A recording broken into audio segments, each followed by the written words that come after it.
very much for the introductory words, and it's an honor and a pleasure to be here at this prestigious university, and it's also an honor and a pleasure to talk about Laci Tengely, who was a kind of friend of mine, although originally our relationship started at the university where I was a student, and later on he became a Dr. Vater, as you have already said. So, and I'm deeply indebted to Tengely. So the title of my talk is experience diacritical? And the answer is yes. so that's what I wanted to say. And I will a little bit elaborate on this. So, diacritical, it is not clear at first what this word refers to. Because on the one hand, it may refer to experience itself. And this is the way Merleau-Ponty in his Visible and Invisible, quoted by Tengely quite frequently, even in this very respect as well.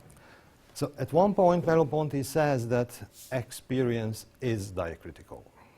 So this is experience itself, what we are talking about. On the other hand, and this seems to be the way Tengely uses the expression, so he says that it is the method, or it is the way we are proceeding in philosophy, or at least Tengely himself, the way he is trying to proceed in philosophy, which is diacritical. So on the one hand, experience itself, on the other hand, the method, the way we try to describe experience, die Vorgehensweise. And I think that in both senses, the term can be used. So experience is diacritical, and the method is diacritical as well. Let me quote just very briefly what Tengely himself says, and I'm going to quote him in English, so in my translation. So the diacritical method is to separate in retrospect from one another moments which seemingly coincide, but without putting into question that the moments that are separated essentially belong together. So this is a kind of a dialectics. So Tengely was always against dialectics. In this very book, at many places, he says that it has nothing to do with dialectics. It is not dialectics, but it's a kind of a diacritical philosophy. I do not see the big difference between the two, at least if I would use the word dialectics, but this time I will stick to diacritics or diacritical. But if you think of the way the term diacritics or diacritic is used by Saussure, and of course it's in direct reference to Saussure that Merleau-Ponty refers to this expression. So in Saussure, this is in the sense that the terms, they all belong together in the system of language, as we know. And it means that once you choose a term, or simply once you have used a term, you have already been using the whole system. So in this sense, this is definitely an anti-atomistic way of doing philosophy or doing linguistics or whatever. So in this sense, dialectics is a kind of a neutral term. So it's definitely not a teleological term. It only means, and this is what I'm implying now, it only means that you cannot pick any moment of experience in general. And when I refer to experience, I also refer to Tengely's term experientialien. So Tengely suggests that we should replace the Heideggerian term existentialian by his term experientialian. So when we are doing philosophy, we are not doing, what we are doing is we are trying to analyze and to find access to experience itself. In this sense, this is definitely an anti-naturalistic philosophy. However, and this is the point to which I want to go on now, the question is that if we assume with Saussure and Merleau-Ponty and many others that experience itself is diacritical in the sense that all the terms are interconnected with each other, there is a huge problem, namely, the question is, how should we start philosophy? Is there a first point? Is there a fundamentum in concorsum? Or is there a point which could serve in itself as a point of departure? In other words, this is of course the Cartesian problem as well. So how should I start doing philosophy? And I do not think that it's only a Cartesian problem, it's a problem for every philosopher. Definitely it was a great problem for Husserl himself. He keeps coming back to this problem again and again.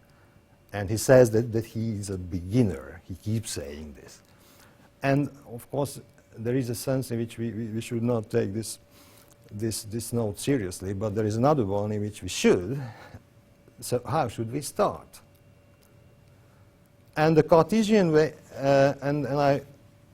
so let me discuss this problem. So the Cartesian way would be to start from the ego, as we know. And this would imply that the diacritical structure of experience is a hierarchical structure. It's a foundational structure. And in that sense, this neutral dialectics that I was talking about has given way to a hierarchical dialectics.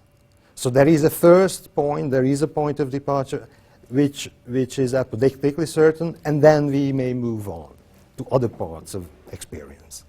So this is definitely not the way Tanguy was talking about what he called the open totality. In my book, let me just say one or two sentences about this.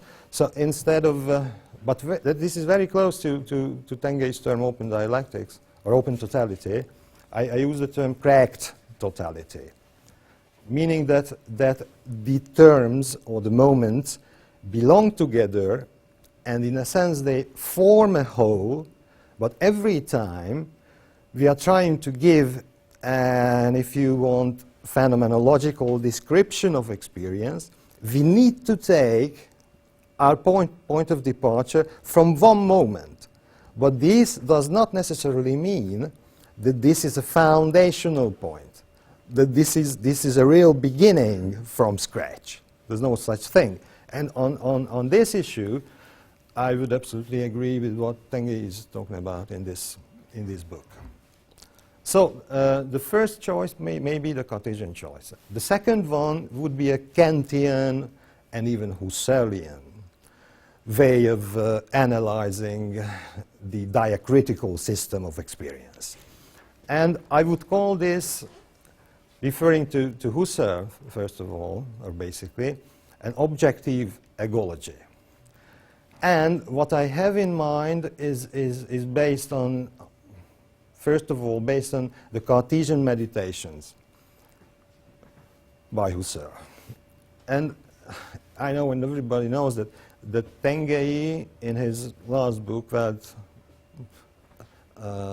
in his last book, what he keeps in mind is, or are, some later remarks made by Husserl.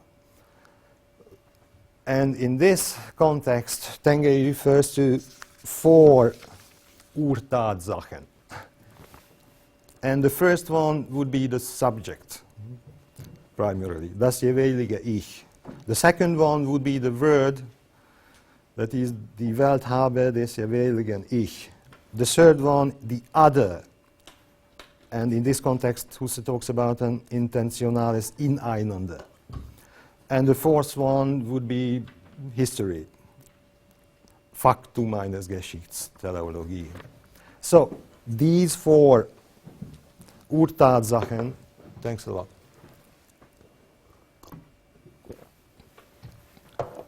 suggest, I think, a philosophy which is radically different from the Cartesian meditations. So, when Tengeyi argues that in Husserl we find some remarks or some germs of the philosophy that Tengeyi himself is developing in this book, then he is right. But I would like also to add that Tengeyi himself says explicitly that Husserl never develops these programmatic ideas into a system. So you can find, it's true, these four statements in Husserl, but they do not serve as elements in a systematic philosophy, never. So that's why, coming back to my second point, I would say that Husserl's philosophy is an objective egology. And by objective egology, I mean the idea of intentionality. And the idea of intentionality in the sense that the ego, or the cogito, is necessarily an intentional act. So instead of the Cartesian point of departure, which is the ego, this is a departure from the ego cogito cogitatum.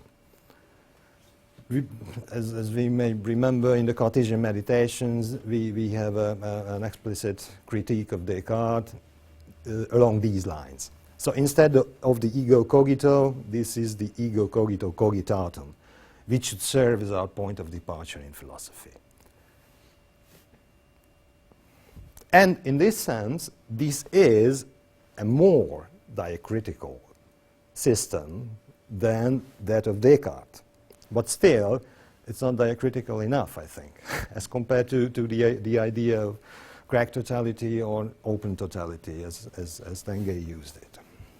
So what Tengeyi stresses or underlines in his work, I think, is the relation between the ego and the word and the object.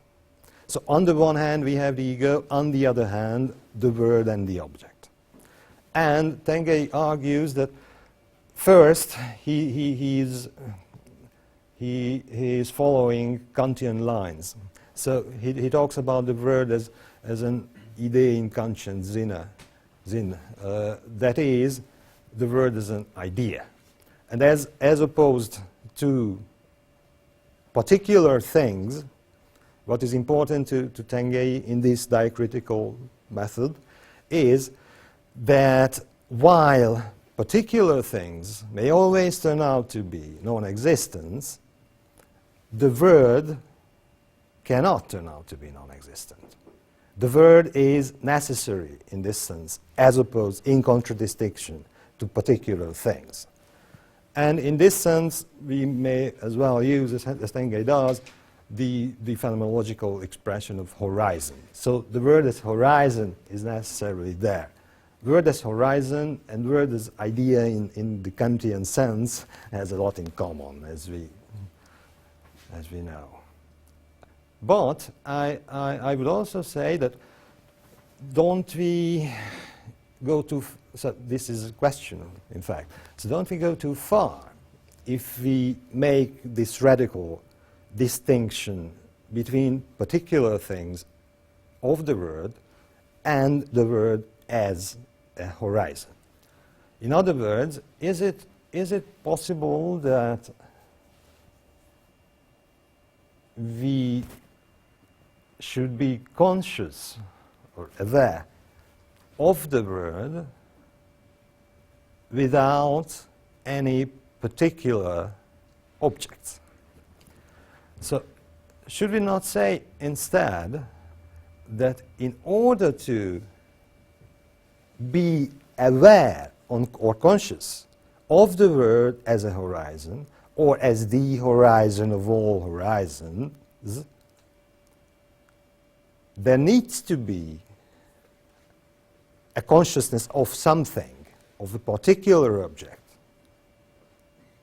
present, or otherwise the word as horizon cannot be co-given, given together with this object. And in this sense, if we accept this argument, we may also say that between the word as a particular object and the word as a horizon, or even a horizon of all horizons, there is also a diacritical relation. So we may try to separate them, but once we separate them, we have to say, as Tenge says, as well, and immediately, that this sharp separation doesn't really apply here. There is no such sharp separation as contingent and necessary, as something that is apodictically certain and as something that can always become dubious and doubtful. And I think that this is for Tenge at least, this is the most important aspect of the diacritical system of experience. And what is the question is whether we can or we should not continue this train of thought in the sense that even if we start with the ego and we go on towards the object and the word, is it enough? So should we not say, or should we not try to elaborate a philosophy that also takes into account the very fact that the word, it seems at least to me, is necessarily a shared word. In other words, or in phenomenological terms, it's an intersubjective word. And for Husserl, definitely in the Cartesian meditations, this question is separated from the problem of the word. So on the one hand, we have the word, which is a correlate, or an intentional correlate of the ego, but this word is not necessarily an intersubjective word. So that's why Husserl is introducing a new kind of reduction in the Cartesian meditations, a reduction to one's own sphere, as we know. But behind this idea that it is possible to reduce my experiences to the stratum or the layer of a subjective nature, it definitely implies, I do not see any other way to interpret this Husserlian idea, that it is possible to do this. So there is the word, and there is inside the word some layer, and this seems to be, in addition, the fundamental or the basic layer of experience, which can be separated, and it only belongs to me. It only belongs to the subject. So this has nothing to do with a word which is a shared word. And in principle, and if we keep what I have just quoted as the third Urtatsache from Husserl, as quoted by Tengei, so the Ineinende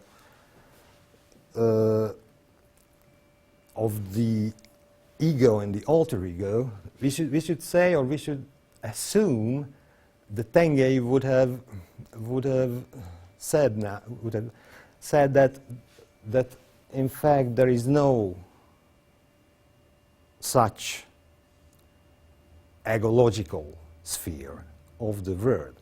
But still, it's a bit strange to me, and I do not know the answer to this question. But why is it that Tengei doesn't elaborate on such experiences which are definitely intersubjective ones? And in addition, Tengei keeps underlining that his point of departure is the Lebenswelt, where we seem to be existing as persons. So not only as egos, of course I do not have the Husserlian pure ego in mind, but still this ego which can be related to the word, which is not a shared word, is, or it seems to me at least, is not necessarily a person. So it's not someone together with others.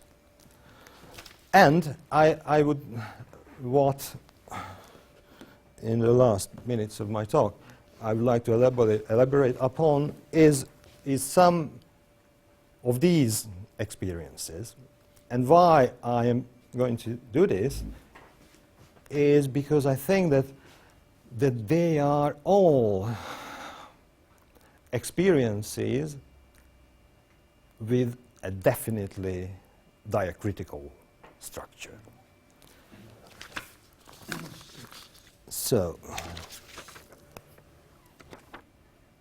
I will be very brief, and I'm going to talk about love, grief, and the idea of my own death. And I'm sorry. Okay. But I'm sorry. But I only want to, or I will try to show that they all have this diacritical structure. As for love, what I have in mind is simply this. So when two people are in love, they definitely form or make up some kind of a unity. So this is, I think, what makes love so ecstatic. So it seems that this diacritical, maybe not with you, but for me. I hope so. So it seems that the diacritical relation between one and the other is what it is all about. So I am the other, and the other is me. But at the same time, and this is why Tengei did not like the term closed totality, and I would totally agree with him. So it's not that simple. So if love were a simple unity, even a mystic union, then I think it would not be love. Because when you are in love, then you do not want to form a perfect unity with the other, because once you have managed to form a perfect unity, there is no you anymore. So there is no you who would be in love. So in that sense, you are there. This is what I would call a cracked totality, or a cracked unity. This is a unity, but it's always, and necessarily, I think, an approximation of this unity. That's what makes it so ecstatic, I think. So in this sense, this is an exemplification of the diacritical structure of experience, and not from an egological or objective egological point of view, but from the perspective of a shared word. And the other example would be that of grief. So in grief, so we grieve when we lose someone. And it definitely implies that for some essential reasons we belong together. And we may even say that when someone else who is near to us dies, in some sense, of course this is a metaphorical sense, but I'm not sure, so we also die a little bit. And if there were a sharp distinction between the I and the other, then we could try to say to ourselves that it is not me who died. So I should not be devastated. But of course we can do this. So, and in this sense, this is another example for an experience where we might as well say that we are the other. We do not relate to the other, but we are the other. And what I have in mind in saying this is that you cannot cut off the other. Because if you manage to cut off the other, then you realize, this is a Kierkegaardian problem definitely. So if you manage to do this, then you lose yourself as well. So if you say that she or he is dead, but I don't care, then you will realize that the harder you try to do this, you cannot do this because you feel that you will lose yourself as well. So this is a diacritical and dialectical relationship, definitely. And I will not talk about the idea of my own death, but I would like to finish this lecture with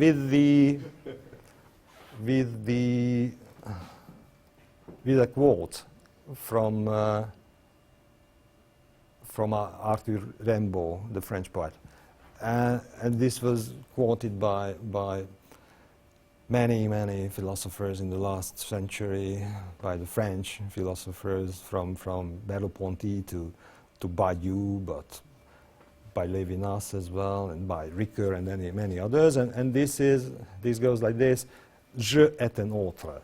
I is another, which is an agrammatical sentence, but this is the very reason why I think this is emblematic of the diacritical structure, or at least the version of the diacritical structure that I have in mind when I'm talking about the cracked totality of experience.